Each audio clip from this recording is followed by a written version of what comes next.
Hey, what's up, guys? This is FAL, the Metal Modeler, coming at you again. So, I am going to go ahead and start working on my high grade Serpent custom. Um, so far, I think I'm just starting with the all the guns, basically all the weapons. So, starting the usual thing, cleaning up, starting to seal up the seam lines and everything.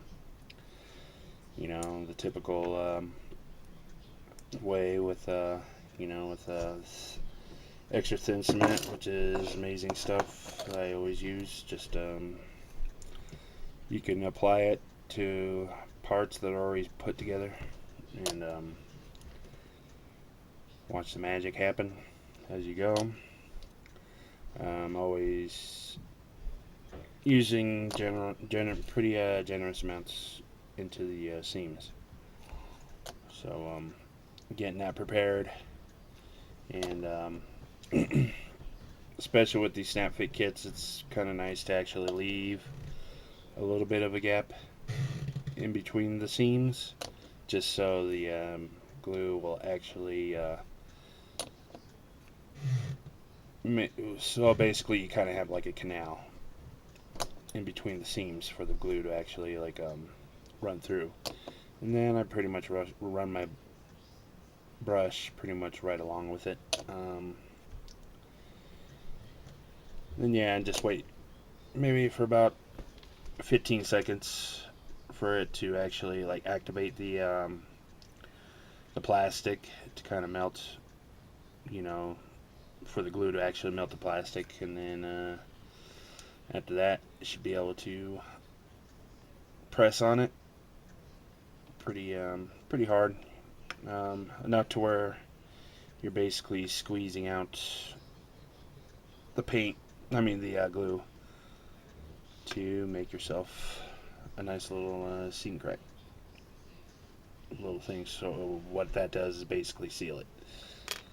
And just apply it to pretty much all the seams on this. And of course, with these old high grade kits, these are going to have a lot of seams to work on.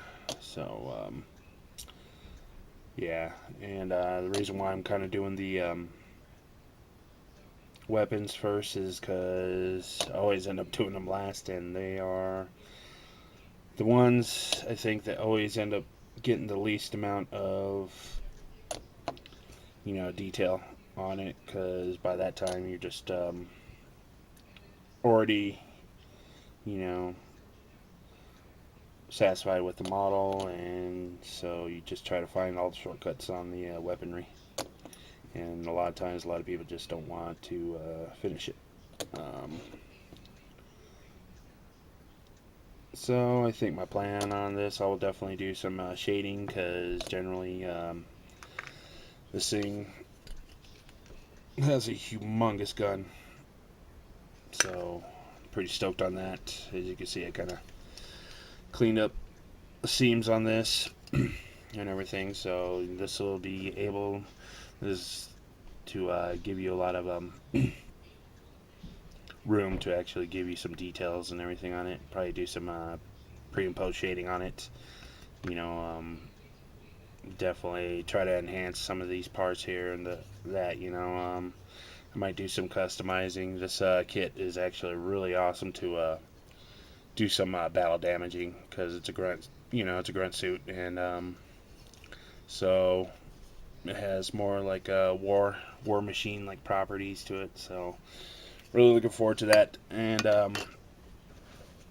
yeah, so I will definitely do my best to try to make it, more of a try to do my best to actually get it to look more like a master grade as I possibly can. Might do some customizing. I'm not sure though, because that's like kind of like the my least thing of the things I have any knowledge for, because never really did a lot of customizing. The only thing I ever really customized was the Black Sabbath diorama that I did for Justin's music contest a while back, and you know, I pretty much made the wings and horns and pitchfork for it. But I like to see what I could do with this. You know, maybe enhance a few things. Not too much customizing. Maybe just you know, put some different little accents and nuances into the kit. You know, that'll make it stand out a little bit more. You know, and yeah. So looking forward to showing you more what's going on here.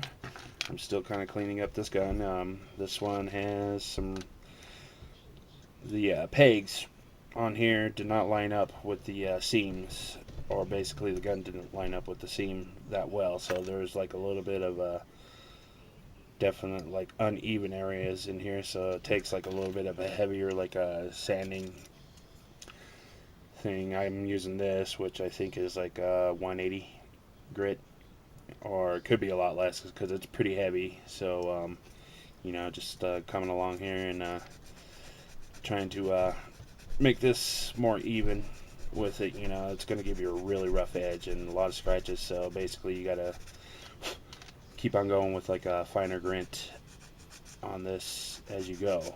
You know, starting here with this just to pretty much clean it up a little bit.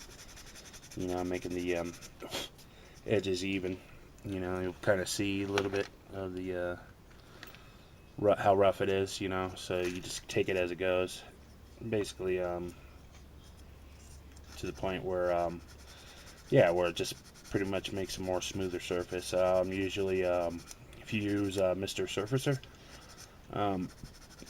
majority of it after you spray it on will kind of like clean up these really these scratches that are in here, these really deep scratches. Well, not too deep, but deeper scratches in here. And as soon as you spray it on, you should be able to file it out, and it'll smooth out the surface of this.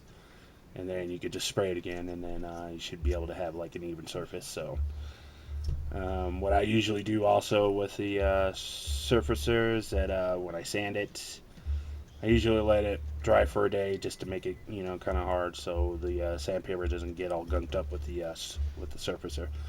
But also, you can also use it's probably best to do it when you wet as a well, wet sand it. You know, so basically, because the water with that type of sandpaper kind of acts like a as basically like a barrier, so it actually leaves like the grittiness of the sandpaper to actually sand it down. You know, it doesn't like end up caking up onto your sandpaper, which happens a lot. So yeah, you just gradually keep on going with this. So yeah, I'll be cleaning up these seam lines a lot on these guns as much as I can, and then after that, hopefully, I'll show you how to do some priming and surfacing. So just keep watching as I go with this. As far as everything else, yeah, just that, and then hopefully do some videos on my camphor, my SD camphor resin kit, and maybe a couple other things. So yeah, so yeah, keep weather eye open for me. All right, take it easy, guys. Later.